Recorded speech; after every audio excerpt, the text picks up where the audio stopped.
I just think with the whole divorce, I think that there's her side and his side. And then I think that there's the truth somewhere that lies in the middle. You know, obviously this season, a lot of the focus so far is on Noella and her split and, you know, the messiness that is kind of in that situation. I mean, there's a lot of he said, she said going on right now.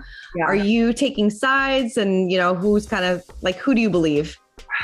That's a difficult question because in the beginning, when I first met Noella, I was very, very much on her side and believing her because I had nothing to compare it to, right? He's not on the show. He's not giving his viewpoint. So the only thing I have to go by is, you know, what she's telling me. And of course I want to support her and be a friend to her.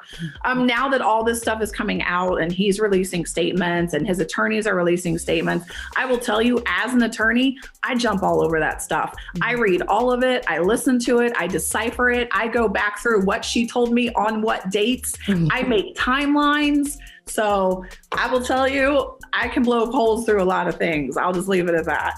Yeah. What do you think? She told me recently that she's basically squatting in her 10,000 square foot mansion. I mean, first of all, who calls their house a mansion? Let's go there. Like, what is this? Does she have a moat? Is there a dragon? Like, I don't understand. Like, why does she have to say mansion? But secondly, as far as what I read from documents, the lease was up. So and I don't know what their financial arrangement was. Maybe he was only financially obligated to pay the length of their lease. And then that was it. So I don't know if she's illegally squatting there, then she should find somewhere else to live. Maybe not a mansion. Right. Do you think it's fair for her to, you know, because she had this really, in this upcoming episode, she has this really awkward conversation with Heather about calling her like a phony bitch and or fake bitch. Yeah, I did watch that. Right. And it's just like, do you feel like she's kind of using her divorce almost as an excuse now to kind of say mean things about people?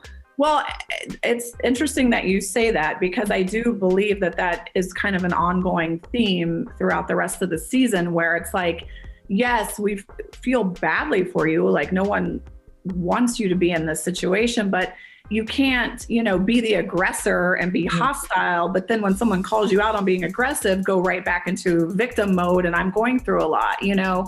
So I memean, Noella's interesting. She really is because she has a very wide range of emotions. So, so there's a lot going on there. There's a lot to unpack there. Have you stayed in touch with her since cameras stopped like rolling?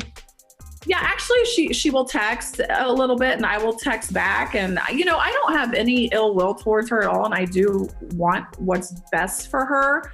And, you know, if she reaches out, I always respond. And I just think with the whole divorce, I think that there's her side and his side. And then I think that there's the truth somewhere that lies in the middle. And maybe even with what she considers her truth is maybe just a little convoluted or, you know, just because when you're living it and you're feeling it, you know, you always think you're right. But I don't know. I think it's interesting that, I mean, even his attorneys that represent him released a statement. So you don't see that very often. But so anyway, there's a lot to unpack there. Definitely. Yeah.